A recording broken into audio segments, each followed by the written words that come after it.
Assalamualaikum warahmatullahi wabarakatuh.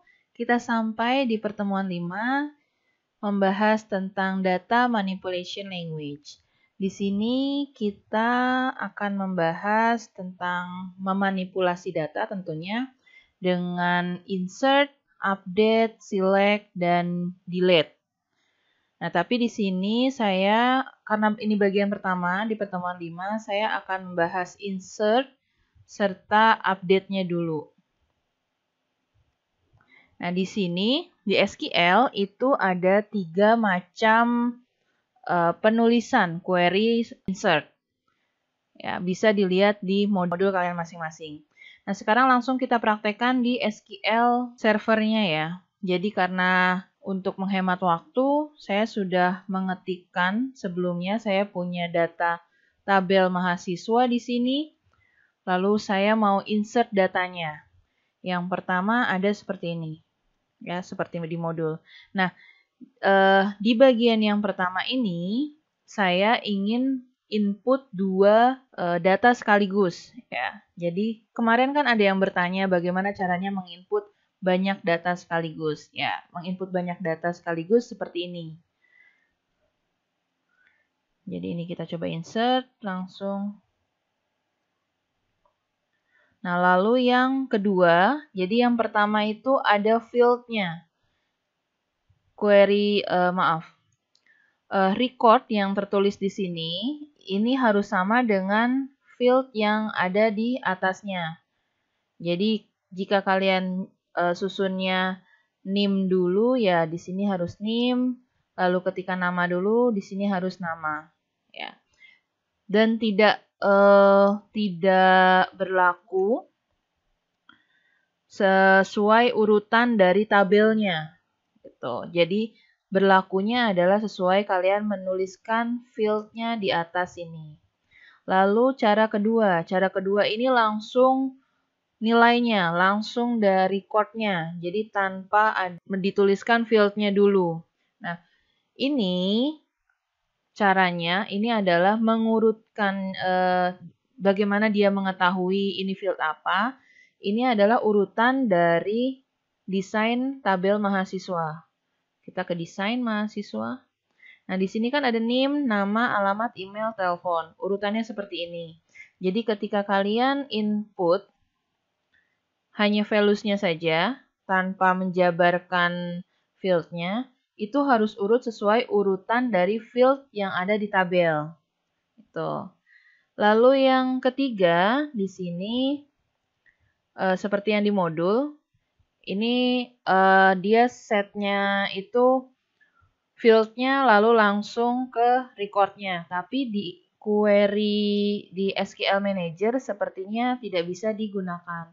Biasanya juga kalau saya menggunakannya itu yang ini, 2 ini. Lalu lanjut ke update. Ini belum saya execute. Ya. Lalu di sini lanjut ke update. Update ini ya seperti yang kalian lihat ya. Ini adalah mesti ada where-nya ya. Kenapa mesti ada where-nya? Karena kita mau mengupdate sesuatu ya.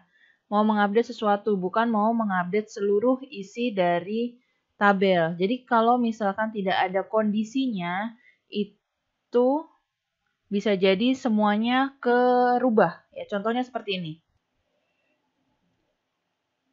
Contohnya di sini saya mau mengupdate telepon. Ya, saya mau merubah telepon. Ini adalah record barunya. Lalu kondisinya adalah NIM. NIM-nya di sini adalah 2020-137. Kita select dulu database-nya.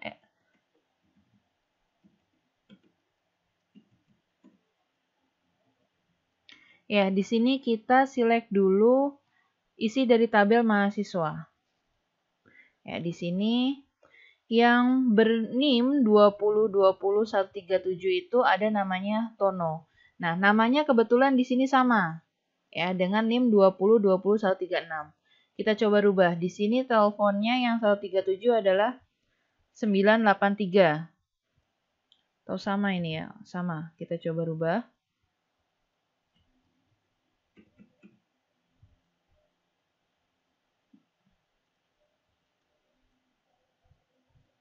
Nah, di sini satu baris yang kerubah karena kondisinya NIM yang kita gunakan. Jadi hanya satu yang kerubah ya. Tapi bagaimana jika yang saya gunakan di sini kondisinya adalah nama?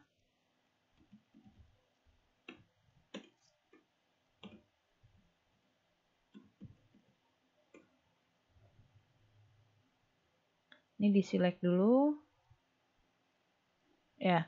Di sini berubah ya tadi ya, yang 202137 berubah teleponnya menjadi belakangnya 444. Nah, sekarang kita berubah, mau update, mengganti nomor telepon dengan kondisinya namanya Tono. Ya, yang kerubah di sini adalah 2 baris.